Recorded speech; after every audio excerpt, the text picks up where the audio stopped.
গীতার হাত ধরলো কাব্যা। তো বন্ধুরা, গীতা এলএলবির আগামী পর্বে আপনারা দেখতে পাবেন যে কাব্যা অধরা ও অধ্যয়নকে নিয়ে মুখার্জি বাড়িতে এসেছে।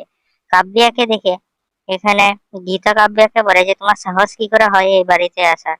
তখন কাব্যা জবাবে বলে যে আমি এখানে অধ্যয়ন আর পরিশির বিয়ে করাতে এসেছি। তখন পরিশি বলে আমার তো বিয়ে হয়ে গিয়েছে। তখন অধরা বলে যে তোমাদের বিয়ে হয়নি, তোমাদের সিঁদুর দানের আগেই মিনুর এই ঘটনাটা ঘটে যায় এবং আমার সিঁদুর দান হয়নি, তাই তোমাকে বাড়ি নিয়ে আসতে এসেছি। তুমি বিয়েটা করে নাও এসে, আর এটার আমার কাছে প্রমাণও আছে। তারপর কাব্যা পরিশির কাছে গিয়ে বলে তুমি তোমার প্রেমিকের কথা সবাইকে বলনি। তারপর কাব্যা সবার সামনে বলে যে এগুলো হচ্ছে পরিশির নাটক।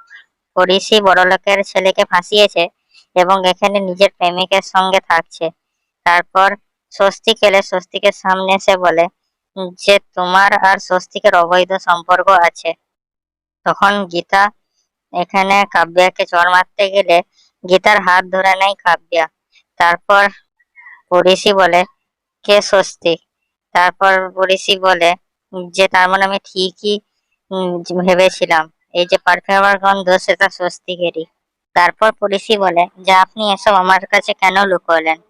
পড়িশি আরো বলে যে আমার সঙ্গে অধ্যয়নের বিয়ে হয়ে গেছে, স্বস্তিকের সঙ্গে আমার কোনো সম্পর্ক নেই, যেখানে অধরা বলে আছে, আর সেটা আমি কালকে কোর্টে প্রমাণ করে দেবো।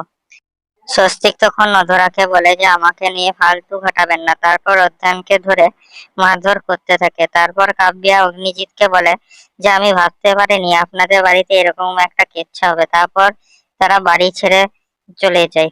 তারপর আমরা দেখতে পাই যে পরিশি এখানে গীতাকে বলে যে আমি এই বাড়িতে থাকবো না, আমি এই বাড়ি ছেড়ে চলে যাব। তখন পরিশি যেতে গিয়ে পরিশি পড়ে যায়। তখন স্বস্তিক তাকে ধরে বাঁচিয়ে নেয়, আর সেই সময় কাব্যা এই ছবিটা তুলে নেয় এবং বলে এটাই হবে কালকে কেসের সব থেকে বড় প্রমাণ। তারপর তারা চলে যায়। তখন অভিজিৎ বলে কালকে কোর্টে আমাকে যেতে হবে, আমাকে আর তোমাকে দুজনকেই এই কোর্টে যেতে হবে। ওরা খেলা খেলে দিয়ে চলে গেল। তারপর আমরা দেখতে পাই যে খবরের চ্যানেলে এখানে স্বস্তিক আর পরিশির খবর দেখাতে থাকে।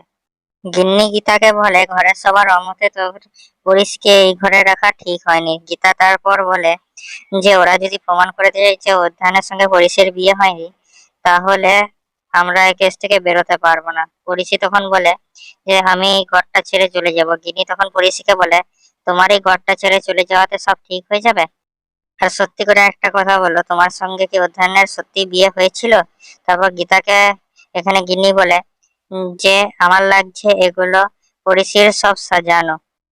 তো কি লাগছে বন্ধুরা, গীতার পরিশি কি এই কেস থেকে বেরোতে পারবে, না আবার অধরা আর অধ্যয়ন কাব্যা মিলে কিছু নতুন চাল চলবে? বলুন আমাদের কমেন্টে। আমাদের ভিডিওটা লাইক করুন, আমাদের চ্যানেলটা সাবস্ক্রাইব করুন এরকম আরো আপডেটস এর জন্য।